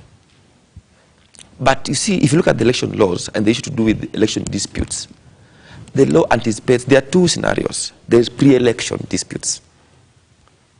And then now there's the election day disputes. Previously, the courts have been saying the election court will only be concerned with the election disputes. And because you cannot close the door after the horse has run out. Yes. You see, as we speak, people are benefiting, like you have got elected governors from the whole process. Yes. Elected MPs, elected governors, yes. senators, yes. MCS, yes. from the whole process. So if someone felt aggrieved at some stage and said that, IEBC did not comply with your procurement laws, yes. while it was giving out this tender, this company to supply these ballot papers, yes, then they ought to have gone to court at that stage. Yes. And the court could have come up with enough mechanism or enough, or enough guidelines on how the whole thing should be done. But now, once the voting has been done, our main concern as lawyers and the Supreme Court will be on the election day, what really happened. Transpired on the election day. Yes, yes. So the concern of the court will be from the balloting, from the balloting itself, to the counting, to the verifying, and then to the final pronouncement of the results. Yes. Was that process substantively compliant with the law? That will be the main concern with the court. From the balloting itself until the announcement at the last end, was the process substantively? Yes. Because the issue is substance. We cannot dwell in trivialities. Yes. We'll be looking at the substance of the whole process. Let me. If IBC substantively complied with what the law requires them to comply, then I don't see how the Supreme Court will in any event fault IBC. Because we understand. But even as the law looks at other happenings around, even as you can comply with the law, but then what we call electoral practices might not necessarily, by the way, Charles, come from exactly what's happening within IEBC. Case in point, by the way, as we clear this conversation, you do know that Azimio Coalition is still preparing their petition. IEBC chairperson Wefula Chebukati goes right ahead and cancels the other elections in Mombasa and Kakamega County, goes ahead to cite, number one, what we've seen so far. We've seen some IEBC officials that have been threatened. Some of them have already died by they were being murdered because of this election. Do you think somebody looking at it will say, even did you have cancelled this election? Why did you not go in and cancel the first one, just going by the way that IEBC officials have been then treated by the guys who are involved in the election? 2 minutes if you can. Yes, thank you. Because if you look at it holistically, our constitution has got timelines. You see, IEBC, we're supposed to have our election on the second Tuesday of August. If you remember, in 2013, we're supposed to vote in 2012, in August. But someone had to go to court. And the court had to pronounce itself and said, let's now vote in March 2013. So IEBC itself, it has got no mandate or it has no powers to postpone election, like the whole process. It has no powers to do that. Because our timelines are anchored in the law. Secondly, after the voting, IEBC has got 7 days to declare this results. So what if what happened at Bomas, I believe it was anchored or engineered in a way to make sure that it goes beyond the 7 days. And with that, we'll have had a constitutional crisis. Because if IEBC declared the results outside the 7 days, it could have been a nullity. You see? And with that, we'll be having a whole crisis because remember the term of the president is supposed to end after 5 years. So if it spills beyond that, we'll be having, quote unquote, an illegitimate president because he has forced things to happen or things have happened which in a way have forced us to go beyond the constitutional timelines. So IEBC, I believe, it did whatever it ought to have done to avert an otherwise a crisis. Because if IEBC could have announced the results outside the 7 days, still we'll be having a problem. Pretty much. So the times are there to guide us. Ensure that everything is done in a more transparent manner. The transparent manner. Yes. Charles, guess what? I'll be holding you back. Thank you. We're going to look at that petition and sort of come and look at it without really injuring their petition because that'll be an active case then at the Supreme Court. We just come and give us an overview of exactly where the Azimio Coalition will get their petition from, isn't it? Thank you very much. So let's start on this perhaps, I believe, by next week on Tuesday. By 2 p.m. they should file. Beyond 2 p.m. they can't file it. So we are hoping that by 2 p.m. they come up with a very concrete petition. And I believe everyone will have a chance to have a look at it and we can now interrogate it further. That's what Of course, now we'll be doing it in a modest way to avoid the issue of, sub judice, because now it will be in court. That's it. Thank you. Pretty much, Charles. Thank you. Quite a lovely conversation. Guess what? It doesn't stop here. We take a tiny little break because after this, let's talk about exactly what is happening in the country right now. Inflation, 8.3%. The dollar against the shilling against the dollar, 119.43. Depending on where you are, it could go up to 128. So the question is going to be, how do you then invest if you're going to hedge against all it is that we're talking about liquor business coming up shortly. I can't wait for it. Let's take that break then.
Let Jamo be ready with the tweet.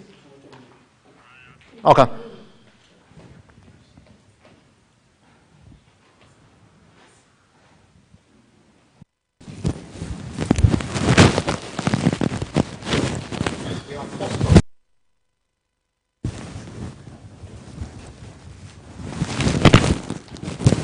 Which one? Poison.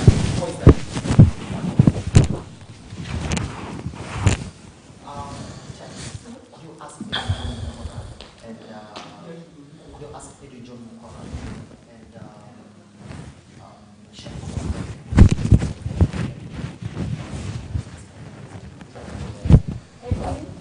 Mukora The stories they were editing. Yeah, story number 2, the only one story.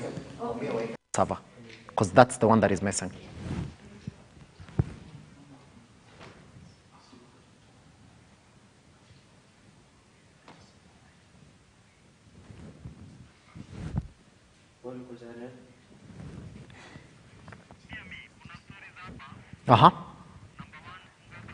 That's it. That's story 2. That's story 3. That's it. Yeah, we're good. So Ruto is number 2, yeah? That's, but we're going to start with the tweet. Somebody needs to help me do that.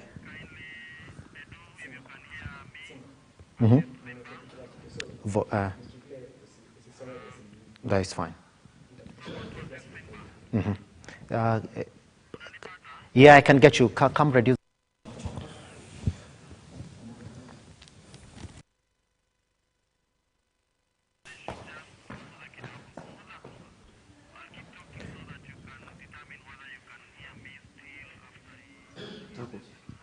That's fine. That's good. That's good.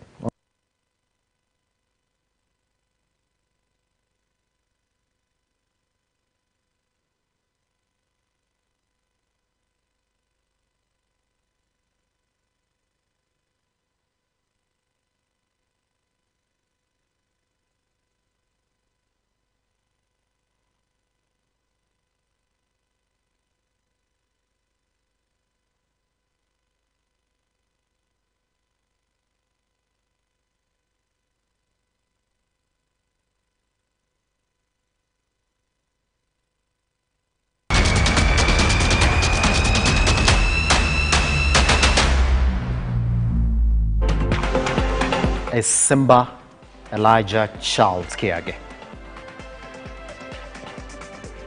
I took my time yesterday to ask you, if you look around, you will see inflation. That's for the month-on-month inflation for the month of July is at 8.3%. Look at what we're doing against the dollar. Depending on where you are, you could actually even get those dollars around 128 shillings. Look at what SRC is doing. It's saying no salary increments. In fact, IMF is hard on us. Look at what banks are offering in terms of the returns. If you put your money lying there, not so good. If you're going to farming, I mean, the weather patterns. I mean, we've seen 3 months of the cold season in Kenya. So if you're into potato farming, you get absolutely nothing. So now, this is what I've asked you. The question is going to be 8.3% inflation. Kenya shilling versus the dollar, by the way. We saw it close to 120, but depending on you're getting it, you could get it at 128. Bitcoin has been hot and cold, depending, by the way. And bank rates, the highest under new monetary policy committee.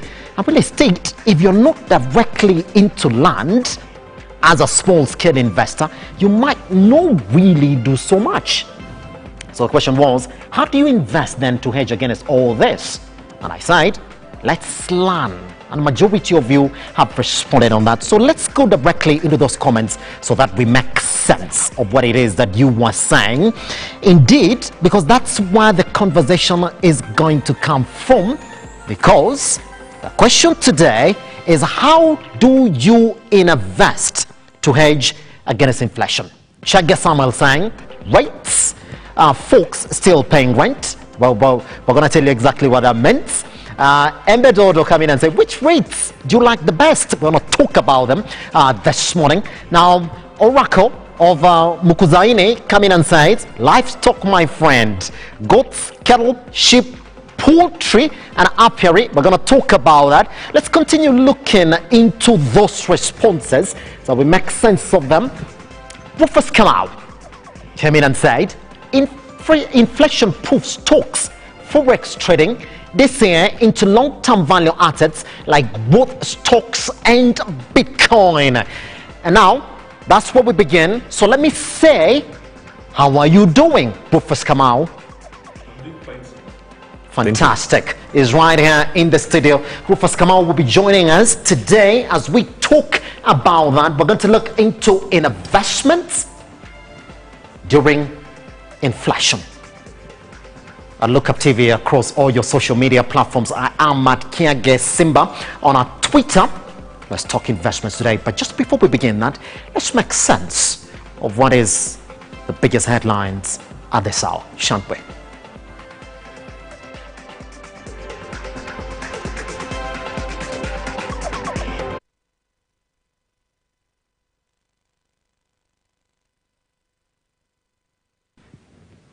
Kenyans are staring at hard times ahead as the government subsidy meant to cushion them from expensive unga officially expires today. Some millers have already reverted to the pre-subsidy price of 230 shillings, citing a lack of communication on the way forward by the Agriculture Ministry. Councillor Jeffwa with the rest of the details.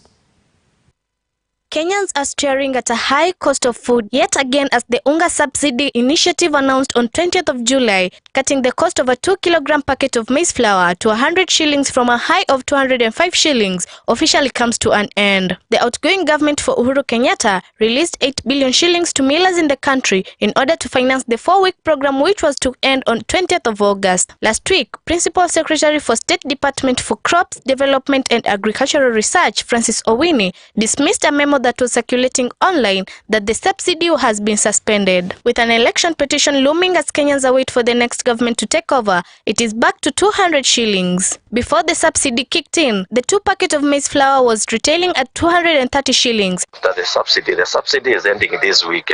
And that's as per the contract that we had signed with the government. So it's supposed to end this week. So of course now when it ends, you see the subsidy program has to be footed by the consumer. So we are expecting immediately the subsidy is over. Of course now the price has to go up. That should be most probably over the weekend or by next week. As long as when we shall start harvesting maize, we shall get enough maize from the farmers, because our biggest challenge is maize. Maize currently is retailing at 5,600 per bag of 90 kg. Of course, now you see here is a market forces of supply and demand. That is what is going now to happen, and I don't think now whether the government has anything to do with this. It all depends with now the availability of maize, and apart from even availability, we also look at the cost. It can be available and the cost is still high. So basically we are looking at both the factors, the availability and the cost. A factor that saw Kenyans protest the high cost of living with the end of the subsidy and the government in transition. Is this a signal to millers to sell the commodity at their own set prices? With inflation at a high of 8.3%, it will be all eyes on the next government to solve this crisis. For now, it is back to expensive ugali. Kazo Jeffwa reporting for Look Up Business. Thank you very much, Kazo Jeffwa, on that story. Now, as President-elect William Ruto awaits the verdict of the Supreme Court on the impending petition by the Azimio coalition, attention now shifts to what will be his priority in fixing an economy headlined by runaway inflation, corruption, and an ever-increasing debt burden.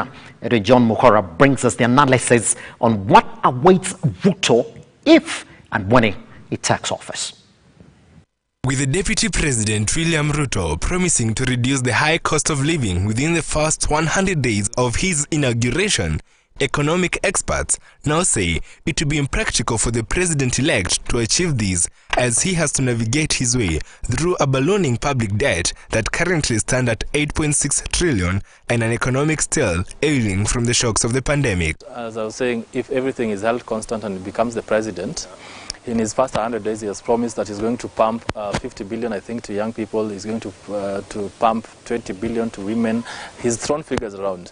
What I've always said is that these figures are not practical, coming at the backdrop of our debt and coming at the backdrop of our budget, because the budget has already been passed. And so unless he passes a supplementary budget, I don't see how he's going to achieve and attain the things that he promised to do in the first 100 days. So in the first 100 days, anyone who is going to be appointed to be president is going to operate under the auspices of the budget that has already been passed. And so it is going to be impractical for them to apportion billions of money to places that have not been envisaged by the CS Treasury when he was passing the budget. Analysts now argue that for the 50 billion Hustler Fund to work, Ruto first has to stabilize the macroeconomic environment to enable the small businesses to prosper. Impossible at the moment, saying the government has to stabilize the economy. So in my view, I don't see how he's going to be able to, and they've said they want to dwell on domestic borrowing insofar as dealing with the debt issue is concerned and going to the banks. I think it beats logic to go to the domestic borrowing as the Uhuru's regime has done, which Ruto has been part of it. They've been going to the domestic borrowing at the same time injuring the SMEs. And so you cannot be saying your policy is bottom up, empowering the SMEs, Yet, if you're going to go to the domestic borrowings, you're going to crowd out the SMEs from borrowing. So then you're not empowering them, as you're saying that you're going to empower them. Okay, so you're saying one way or another. He's allowed to give 50 billion to anyone. I mean, this government has told us that 2 billion is lost every day to corruption. So he's allowed to give 50 billion to anyone. What you're asking is the practicability of giving 50 billion to a group of people. And beyond the practicability, where are you getting this 50 billion from? As far as you're concerned, the economy has really shrinked. We are just trying to recover from the effects of the COVID-19 pandemic. And we are yet to recover fully. There are other aspects, the other sectors of this economy that they're yet to pick up completely. So how are you telling us that you're going to take 50 billion to give to Hustler, to establish a Hustler fund, and then it's going to be a credit facility that people are going to draw from? First, you have to have practicability insofar as that is concerned, because you have to establish systems in place, put systems in place, show us how this 50 billion is not going to be wasted to corruption. In the current setting of Kenya, it is not practical. Remember, the biggest problem that the SMEs face is access to credit facilities and a lot of licensing, that they have to pay a lot of licenses, and then they cannot access credit because the credit facilities that are available at the banks, they've been taken up by the government, because the government then resorted, the government of Uhuru Kenyatta resorted to go to domestic borrowing, and they went to concessional loans, treasury bonds, they went to the banks. And so it was hard for the banks to actually lend to the SMEs. So I'm saying these things cannot exist together. At one hand, you cannot deny someone who relies on that as a source of income, and then at the other end, you're saying you want to empower the other people. It doesn't make sense. You're not going to crowd. You're not going to go for loans that are supposed to be getting to the SMEs. You're not going to go to banks, ask for 50 billion from the banks, and then you use that 50 billion to give the SMEs. That beats logic. For a man who is just a step away from the apex seat in the country, raiding on empowering small businesses, experts argue that his magic bullet in making this a reality will be through extension of long-term credits to the small businesses in the country, as well as reducing the cost of doing businesses. How easy he is going to achieve these in a sector that has proven a challenge the former government to formalize will be one to watch. As you've heard from the experts, Kenyans have to brace themselves for tougher economic times, since the promises made by the incoming government in their manifesto seems to be impractical to deal with in the first 100 days. Edwin John Mokora, Look Up Business. Fantastic there by John Mukora. Now, capital markets players are now urging President-elect William Ruto to lay special emphasis on the capital markets in the country to foster his plans to ensure small businesses in the country get steady funding. Analysts say diversifying sources of funding for small businesses in the country will help Ruto unlock the MSME sector in the country and move away from what has been traditional sources of capital for the sector like commercial banks and the national government, a trend that has done little to grow the critical sector. In developed economies, we have the capital markets providing financing to businesses at about 60%, with the banks only providing 40%. But in Kenya, as it stands, the banking sector provides 90%, while 95%, while the capital markets are only producing about 5% that is remaining. So there is a lot of growth and a lot of room for improvement, because also financing from the banks might be more expensive than what we get in the capital markets, without also forgetting the role that capital markets play in the economy. They provide a lot of jobs, they provide alternative sources for financing for businesses. And so, yes, there's a lot. I was a bit disappointed to see that there wasn't a lot of talk on capital markets, on manifestos of both teams. But now, since we have a president-elect, can maybe highlight the areas that they should look at. And one is first promoting and ensuring that there is enough legislative room for the capital markets, because what we mainly see is a lot of legislature on the banking sectors, on other financial services sector, but we are not seeing a lot on the capital markets, which if it provides a good operating environment, we'll see a lot of businesses now look into going to the capital markets way rather than going to the traditional banking sector way. And also the other thing is to promote inclusivity in the capital market sector, because we see a lot of SMEs feel that the current capital market structure sort of discriminates against the SMEs. There are a lot of requirements that some SMEs may not be able to meet in the capital markets, while they can go and take something much more expensive in the traditional ways of financing. And also deepening and encouraging this, not only from the government side, but also from the regulators and the players in the market, because there isn't a lot of information out there. These investors and companies don't really know about the benefits of the capital markets, and this is because we've shunned it, and we've not put in a lot of effort on that space. So those are the key main points, especially in terms of getting the right laws and getting the right regulation in these markets, so that it can encourage and it can foster growth of the capital markets.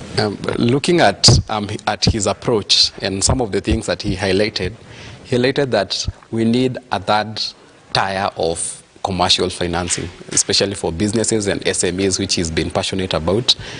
And now increasing activity and fostering growth of the capital markets can only work in his favor. So it will be in his best interests, in as much as we've been told of the 50 billion hustler fund per year, to also try and grow other markets such as the capital markets, because what he was mainly talking about is a lot of these SMEs cannot get financing from the market as it is.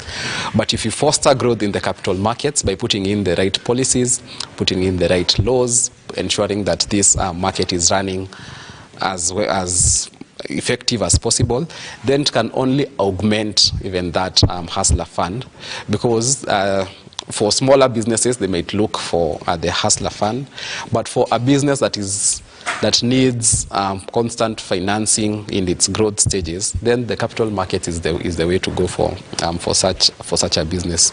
So it will be key and paramount for the incoming government to foster capital markets growth, so that it can augment now what they want to do in terms of bringing in a third tier of financing for businesses. That's exactly what we have for you as far as our news desk is concerned.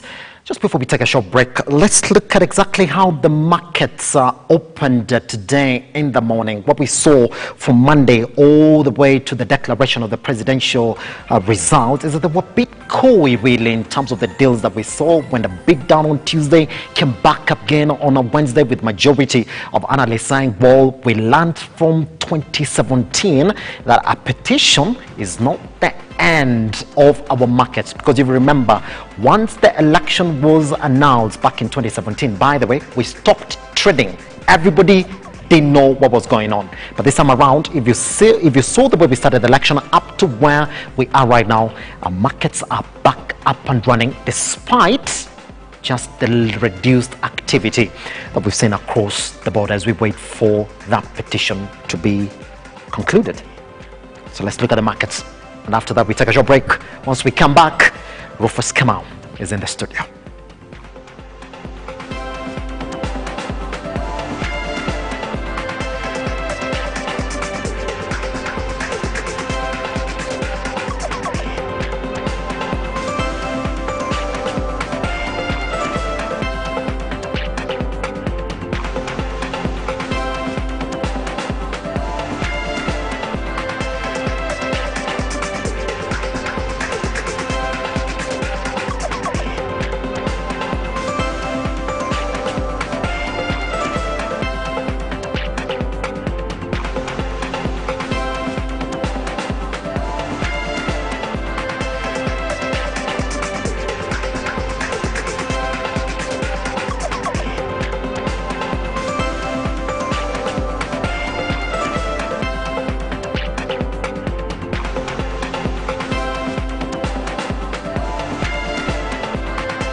Well, you can see not so bad because our stock market is back up and running, and we really haven't seen it hit the levels that it went back in 2017 when we went into our general election.